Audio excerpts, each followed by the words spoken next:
Meron akong lip care dito, guys. Bakit nga ba tayo gumagamit ng lip care? Care nga eh. Moisturizer po ito, guys. Ayan. Kapag naninigarilyo ka, kapag nangingitim yung labi mo, kapag dry yung labi mo, chapped lips ka, ito yung ginagamit pang moisture ng ating labi. Hindi lang to pang moisture ng labi natin. So, ito siya, guys, ay moisturizer nga eh. Ingredient, meron siyang ingredients na grapeseed, oil,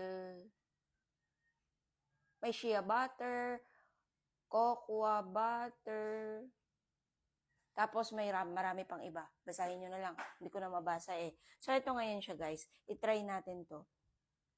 Mura lang kamo to, guys. Kung gusto nyo, lagay ko sa link, ha. Ayan. Oh.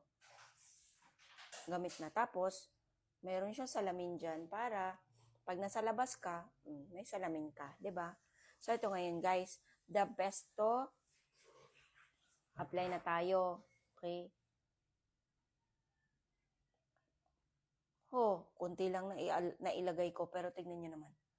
Ang ganda. Tapos, ang lambot sa labi, kasi nga, moisturizer siya. And then, pwede din natin ilagay dito. Di ba?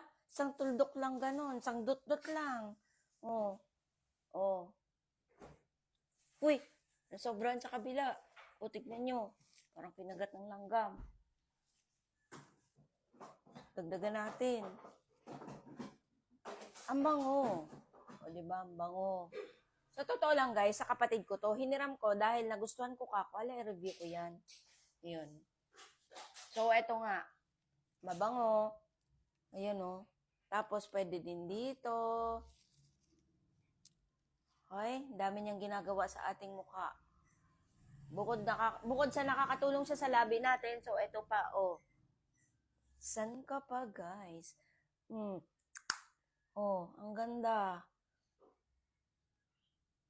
Magic, no? Ganda. Tapos tignan nyo sa labi. Ay, ang pink-pink ng labi mo. Mag-check out na kayo. Nandito sa Yellow Basket.